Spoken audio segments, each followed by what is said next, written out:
Hey everyone, welcome back to Threes to Wound. My name's Reese, and today we're diving into something I'm a little bit interested in, just a little bit curious. I love an underdog story, I love an underdog team, and I love trying to find ways to make teams a little bit more viable. When I say viable, I don't mean tournament viable. I mean viable enough to play with your friends, play with your mates, and at least be competitive and have a good chance of winning in each and every game you're going to have a look at. So today, we're going to dive into the much maligned, the Craftworlds. Let's jump in and have a look.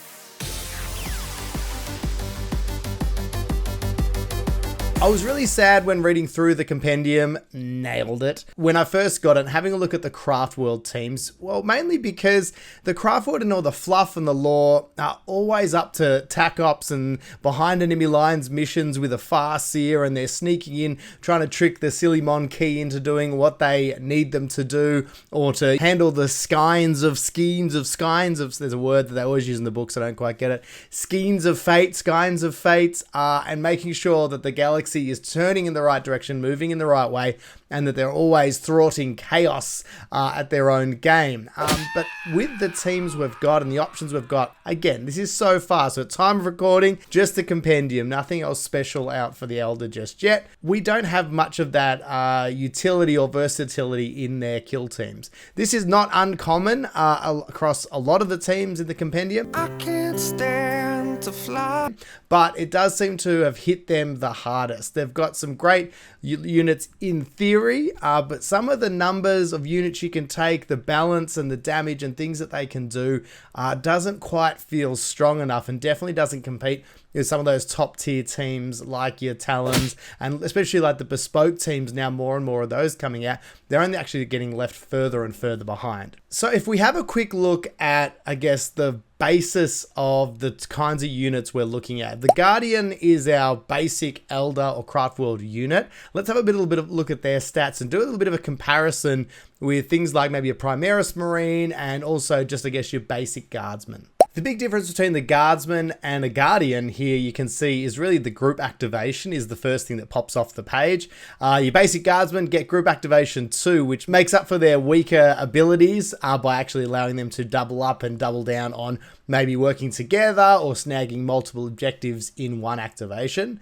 The other big thing you'll see there is slightly better armor save for the Guardians and also one more wound.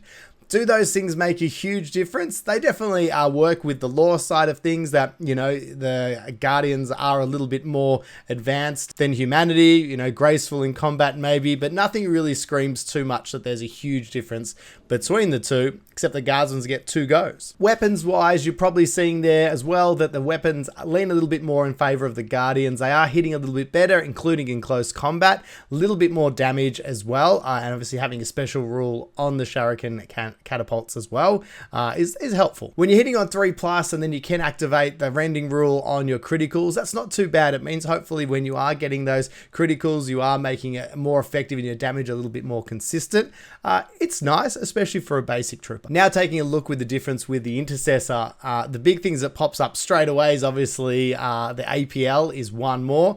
We know that with Marines, they've all got 3 APL, so it makes them very, very handy in the game. It would be great in that sense that maybe Eldar could have something like that, maybe having the extra APL to make up for their operatives, you know, numbers not being massive. They're definitely not a horde army. With most cases, they're bringing between around, 9 to 10 models, if not definitely under that. So it makes sense that maybe we can make them a little bit more powerful if they had that extra APL. There's also obviously the difference in the armor save, 3+ to 4+, and Marines obviously having the 13 wounds makes them much more durable and survivable. I'd also give the edge here as well in terms of the guns they can take from a basic standpoint to the Intercessors here as well. Having 3 options to choose from, each having different sort of rules and variations that you can sort of tailor towards a mission, definitely shows why there's a big discrepancy between these two teams, even at that lower tier level. Now, everything I'm talking about here comes from a place of just reading the book, what I've spoken to other people about, looking at what currently is available out there in terms of battle reports.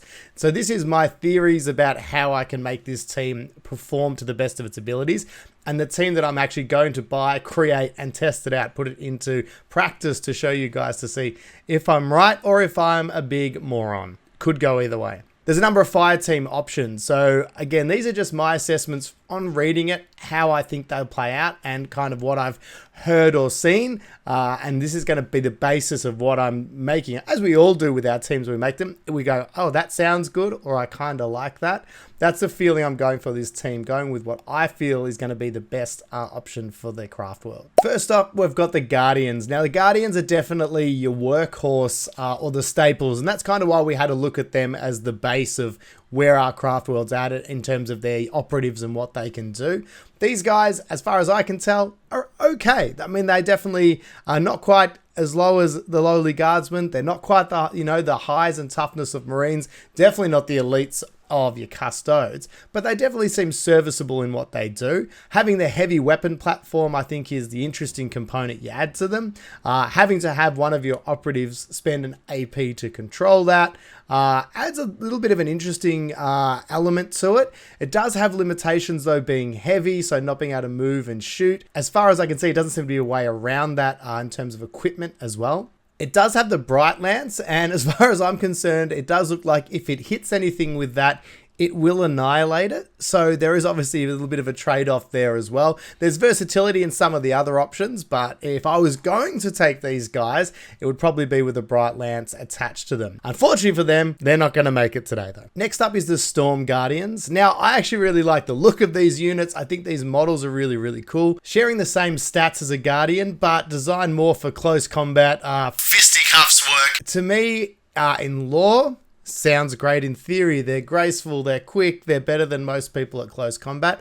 Unfortunately, with the rules and the model set here, I think Eldar are too squishy, and there's not enough really to counteract that enough to be relying on a close combat consistent threat.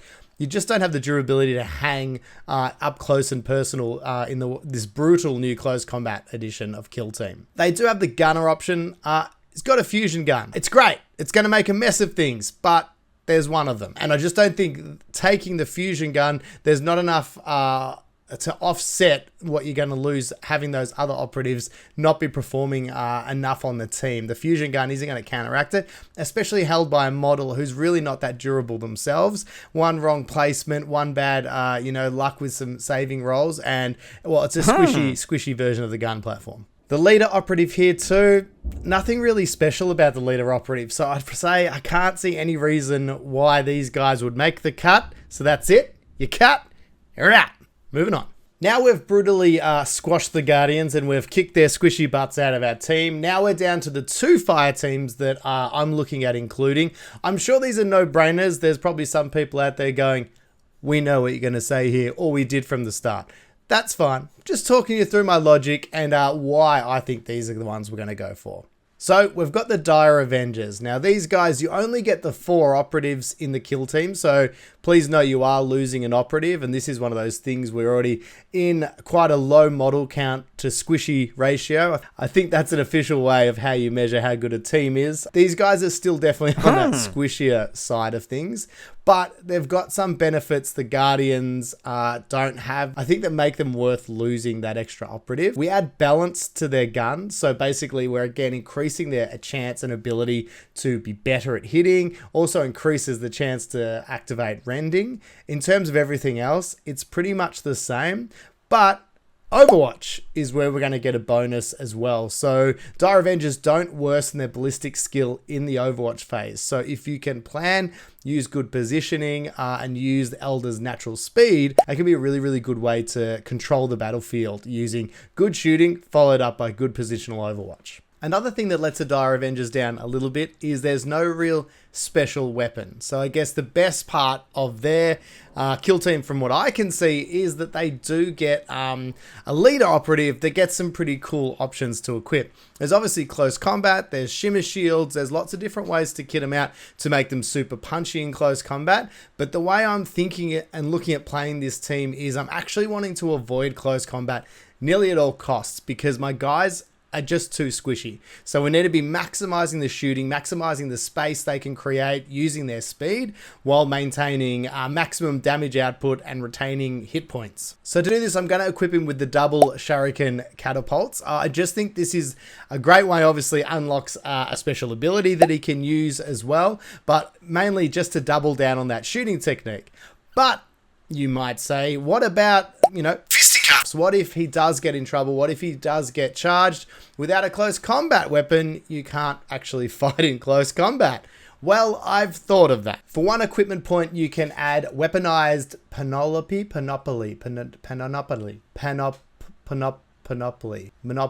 The weaponized Monopoly. It's in the book. You'll work out which one it is. But that actually gives our operative a close combat weapon, means he can still fight in close combat, but still take the double shuriken. So I think that that's a little cheeky way to get around it. It's only 1 equipment point. I don't think that'll hurt you too much in the larger scheme of things of how and what equipment you're putting on your team. And I think for me, at least in theory, that's a great way to load out your leader. So that's our first fire team of 4 operatives selected. We've got the leader in there, and then we've got 3 of the dire Avengers. We'll talk a little bit more about equipment options a little bit later. Next up, we need to talk about our next fire team selection. We're talking about the Mighty Morphin Power Rangers,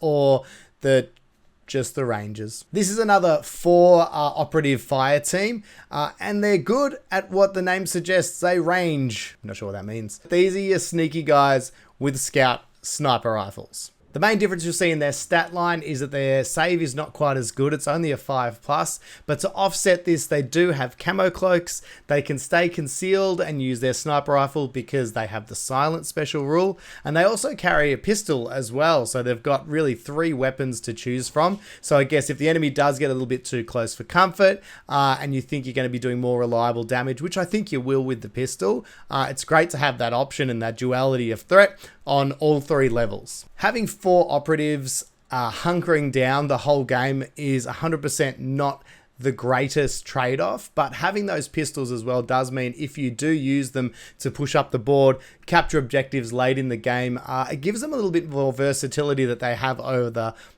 other, factions sniper options. It means that they can be used, I guess, nearly as their own bit shonkier version of like a Storm Guardian with a fist and a pistol, and they can move up and cause a bit of a ruckus. So there's a little bit there. I'm not saying it's great. Losing 4 operatives to hunkering down and shooting, not best for all game modes, but we're hoping with that extra agility we can get out of a lot of our dire Avengers, that might offset that hurt a little bit. Having a quick review of the strategic assets. I said this isn't a full faction breakdown. I don't have the experience or the level of expertise to break this faction down just yet, but this is my first steps into moving in towards doing that. So I'll give you my initial reactions on these, and then once I've got a few games under the belt, hopefully I can come back and really do a bit of a more deep dive into what the faction offers and how these were in game versus how they look on paper.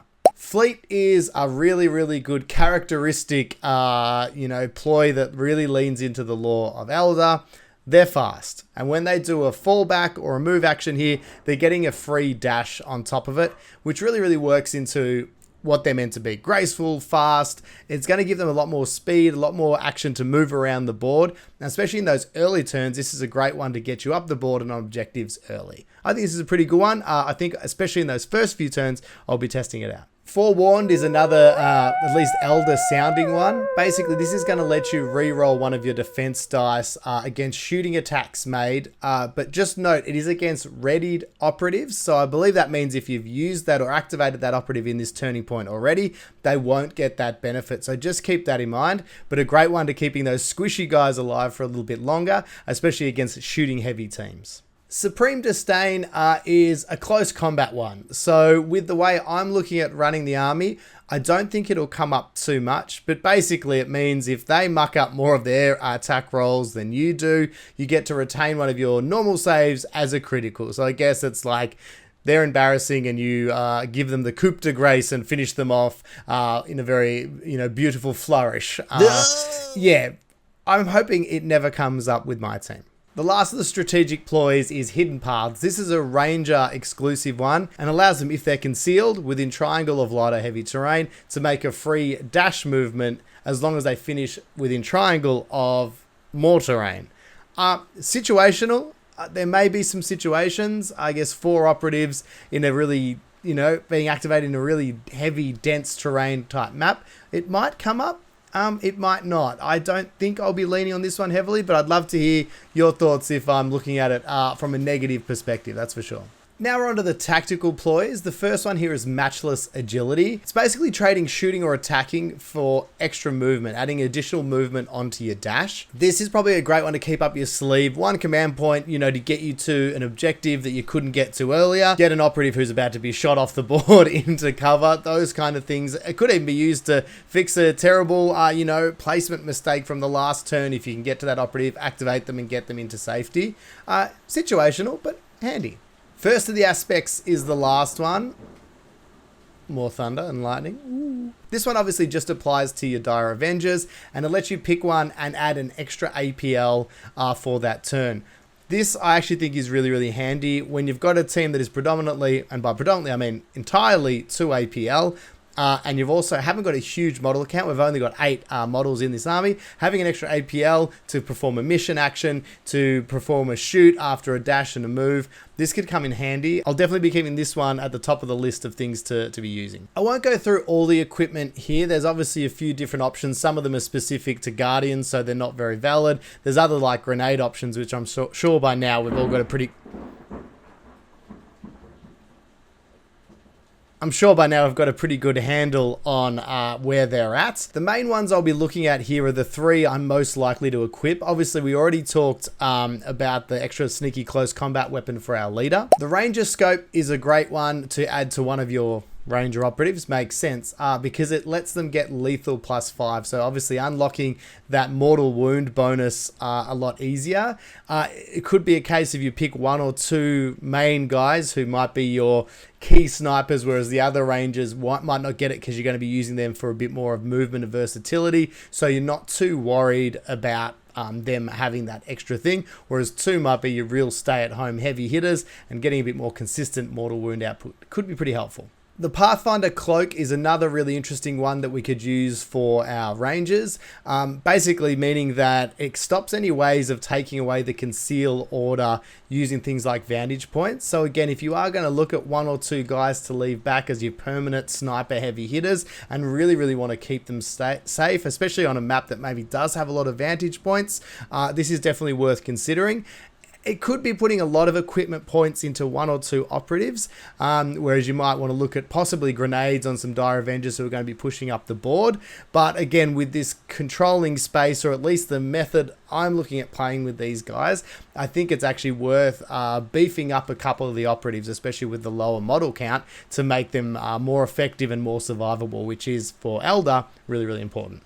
The last one here is the Wraithbone Talesman, basically a free CP roll. This is probably something I'd look at putting on the leader. One, because if he does get in trouble and get in close combat, it might be the difference between life and death of him surviving and getting out of that combat. Or with his twin shooting, it could really help to make sure and you can maximize his efficiency when he's killing people. So we'll see how that goes, but I think this is probably another little handy one I'd look at. I'm not sure what the sweet spot is with all those different equipment items. I think it'll be a bit of juggling. I won't know until I play some games and see what's sort of coming up consistently and working in most cases.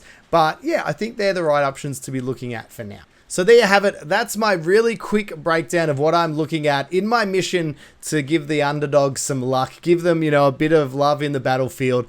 I've got those 2 sets of models on the way. I'll put up and share some photos of my modeling on my Instagram, so make sure you guys check out that if you're not already following along. I'm also always dropping comments and different conversation starters in Reddit as well, just talking about what you guys are working with, what you're rolling. So if you see any of those, feel free to jump on and have a chat on there as well. Don't be shy. Leave some comments here, there, everywhere.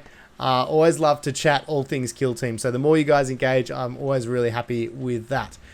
Please subscribe to this channel. At time of recording, we're nearly 350 subscribers, and that's really, really cool. And I thank you all a lot. So if you have made it all the way through the video, again, you've done a great job to hear the same thing you hear at the end every time, which is me saying thank you and please subscribe. But I mean it. Thank you and please subscribe. I'll be doing some more videos soon too. I've actually got the Black Templar box set sitting, waiting in the corner. I have heard rumors of a Black Templar kill team coming out, maybe in a White Dwarf or something like that. I don't know where I heard it, but it's a rumor, so I'm holding off building them until that comes out, because if that's true, I'm really excited, and again, that'll be a modeling and painting project I'll share with you guys, and obviously the gaming side of it too, telling you how they go in combat, because I'll get them painted and on the board as quickly as possible. Chelnath, I finally got the terrain built. I'll be using it this weekend to test out the new terrain and some of the new missions, so I'll have a video hopefully having a little bit of a chat about that, and fingers crossed, sooner or later I'll get the models in that built as well. I'm still painting my Kreig. They're getting there. I think I'm not. They're taking time, but they starting to look really good. If you need it too, I'll put some photos up. I'm using the Duncan Rhodes Painting Academy on YouTube. I'm using that for my painting guide on how to get them looking the way they are. So big credit to him, because they're coming up really, really good. And those videos are really clear and concise in how you two can paint up some good models. So check that out. I'm sure you have already, but if not, I'll pop the link somewhere as well.